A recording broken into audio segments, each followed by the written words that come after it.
اعوذ باللہ من الشیطان الرجیم بسم اللہ الرحمن الرحیم۔ امیر المومنین علیہ الصلوۃ والسلام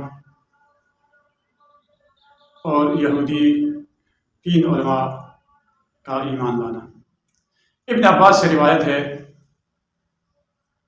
خلیفہ دوم کے پاس علماء یہود کا ایک گروہ آیا اور ان سے کچھ سوالات پوچھے تو وہ کسی بھی سوال کا جواب نہ دے پائے، یہاں تک کہ حضرت امیر المومنین علیہ الصلوۃ والسلام تشریف لے آئے اور علماء یہود سے مخاطب ہو کر فرمایا جو پوچھنا چاہو پوچھ لو، کہ رسول خدا نے مجھے علم کے 1000 باب سکھائے اور میرے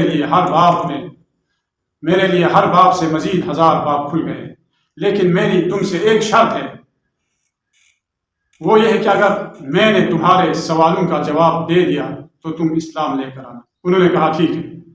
انہوں نے سوال کیا، اے علی ہم اس شرط کو قبول کرتے ہیں۔ آپ نے فرمایا تو پھر سوال کر۔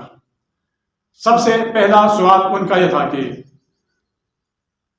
اے علی آسمان کے تالے کیا ہیں؟ تو فرمایا شرک، کیونکہ بندہ جب مشرک ہو جائے تو اس کا عمل قبول نہیں ہوتا۔ دوسرا سوال آسمانوں کی چابی کیا ہے؟ تو فرمایا شہادتین، اشہد ان لا الہ الا اللہ و اشہد ان محمدا عبدہ و رسولہ۔ تیسرا سوال ہمیں اس قبر کی خبر دو جس نے اپنے صاحب یعنی مردے کو سیر کرائی۔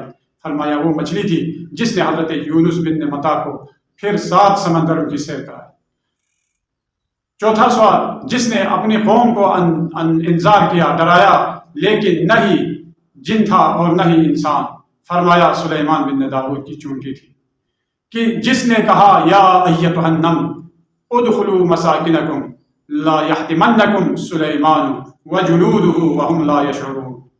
چونٹیوں سب اپنے اپنے سوراخوں میں داخل ہو جاؤ کہ سلیمان اور اس کا لشکر تمہیں پامال نہ کر ڈالے اور انہیں اس کا شعور بھی نہ ہوگا۔ پانچواں سوال ان 5 چیزوں کی خبر دو جو روئے زمین پر تو چلیں لیکن پیٹ سے پیدا نہیں ہوئی تھی۔ فرمایا وہ 5 حضرت آدم علیہ السلام اور حضرت حوا سلام اللہ علیہا، حضرت صالح کی اونٹنی، حضرت ابراہیم کا دمبا اور حضرت موسیٰ کا عصا۔ چھٹا سوال دراج ایک پرندہ یعنی اپنی چہچہاہٹ میں کیا کہتا ہے؟ تو فرمایا وہ رحمان عرش پر اختیار اور اقتدار رکھنے والا ہے۔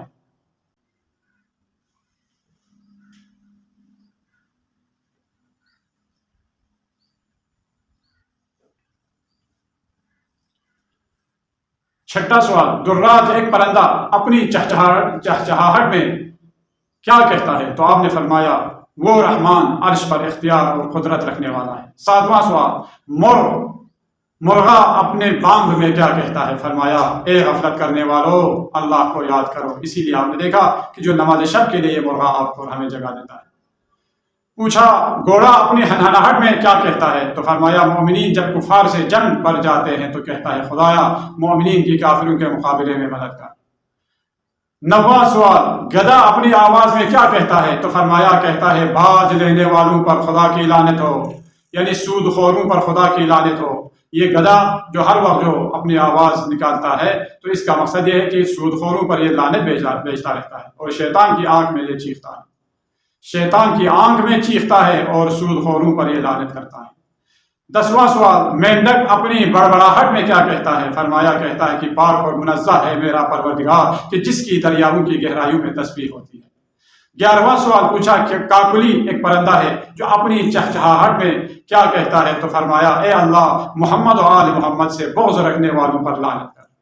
اتنے میں ان تینوں یہودی علماء میں سے 2 نے کہا اشہد ان لا الہ الا اللہ وان محمدا رسول اللہ صلی اللہ علیہ وسلم، لیکن تیسرے شخص نے اصحاب کہف کے بارے میں بشمول ان کے جزئیات، ان کے نام، ان کے والد کا نام، ان کے شہر کا نام، ان کے بادشاہ کا نام، ان کے پہاڑ کا نام، ان کے غار کا نام اور شروع سے لے کر آخر تک ان کی داستان کے ایک اور سوال پوچھا اور امام نے بھی جواب دیا ان تمام سوالوں کا۔